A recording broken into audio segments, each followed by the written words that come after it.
Middlemarch, A Study of Provincial Life, is a novel by the English author George Eliot.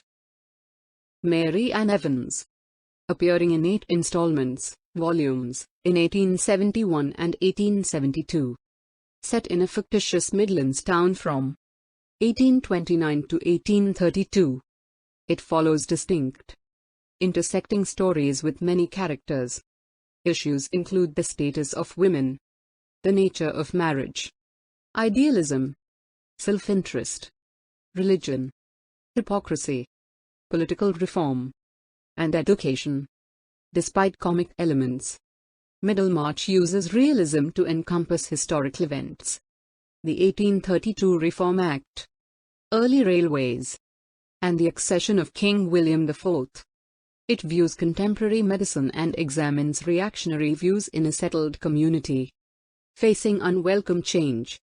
Eliot began writing the 2 pieces that would form the novel in 1869 to 1870 and completed it in 1871. Initial reviews were mixed, but it is now seen widely as her best work and one of the great novels in English. Plot summary: Middlemarch centers on the lives of the residents of Middlemarch, a fictitious Midlands town, from 1829 onwards, the years preceding the 1832 Reform Act. The narrative is variably considered to consist of 3 or 4 plots of unequal emphasis: the life of Dorothea Brooke, the career of Tertius Lydgate, the courtship of Mary Garth by Fred Vincy, and the disgrace of Nicholas Bulstrode. The 2 main plots are those of Dorothea and Lydgate. Each plot happens concurrently, although Bulstrode's is centered in the later chapters. Dorothea Brooke is a 19-year-old orphan, living with her younger sister, Celia, under the guardianship of her uncle, Mr. Brooke.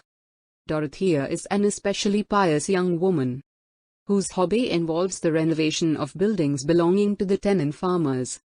Though her uncle discourages her, Dorothea is courted by Sir James Chetham, a young man close to her own age.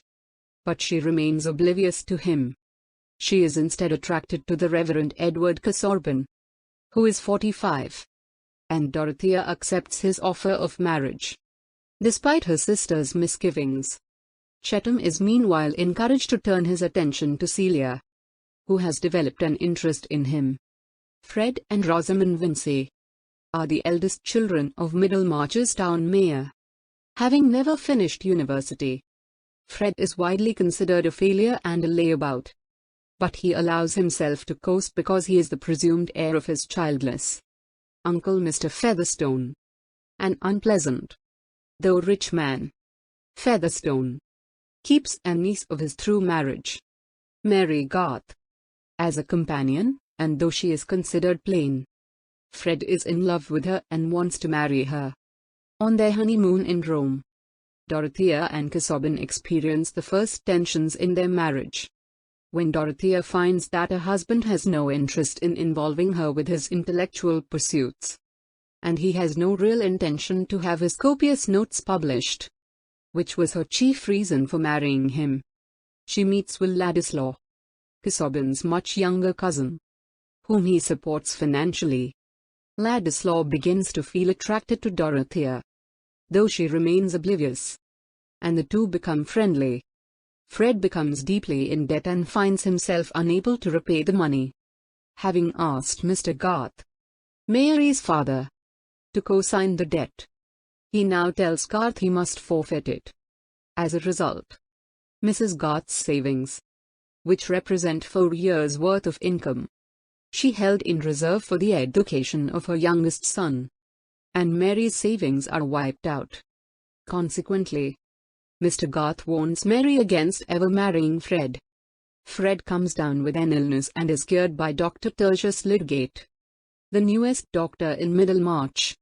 Lydgate has new ideas about medicine and sanitation, and believes that doctors should prescribe but not themselves dispense medicines, drawing the ire and criticism of many in the town.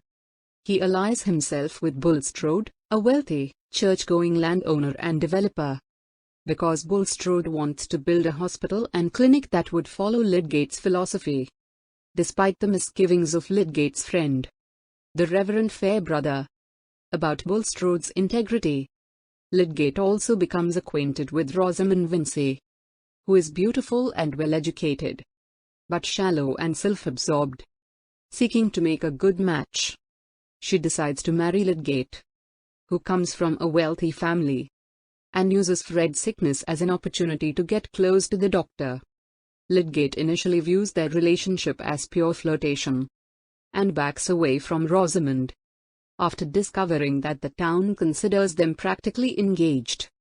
However, after seeing her a final time, he breaks his resolution to abandon the relationship and the two become engaged. At roughly the same time, Casaubon, returned from Rome, suffers a heart attack.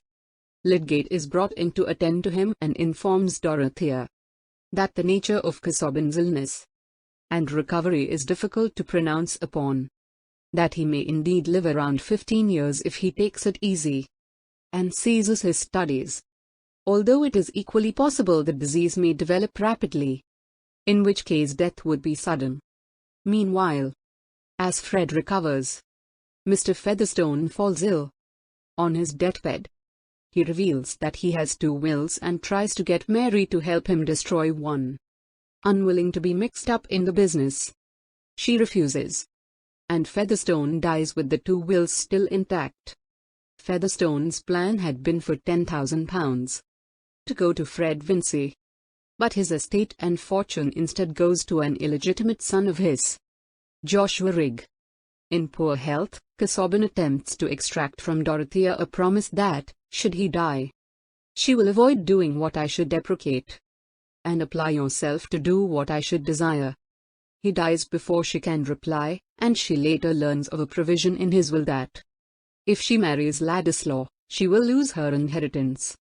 The peculiar nature of Casaubon's will leads to general suspicion that Ladislaw and Dorothea are lovers, creating awkwardness between the two.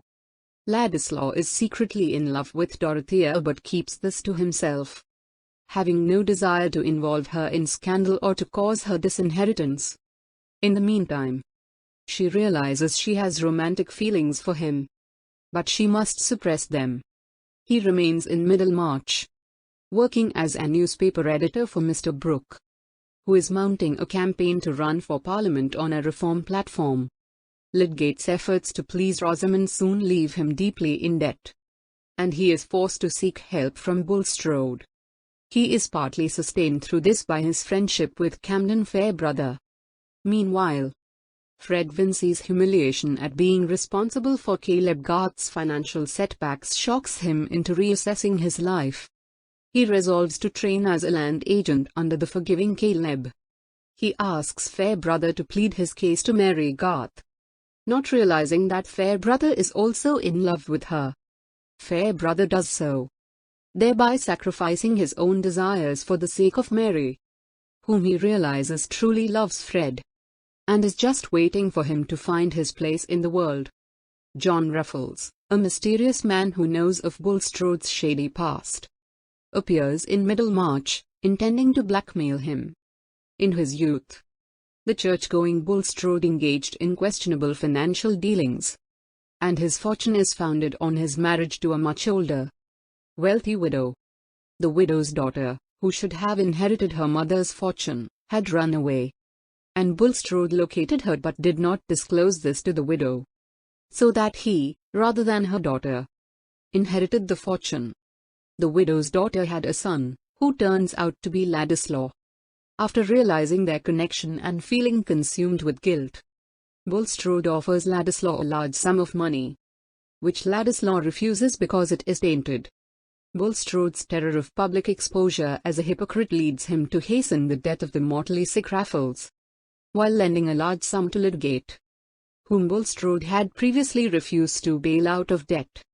However, the story of Bulstrode's misdeeds has already spread.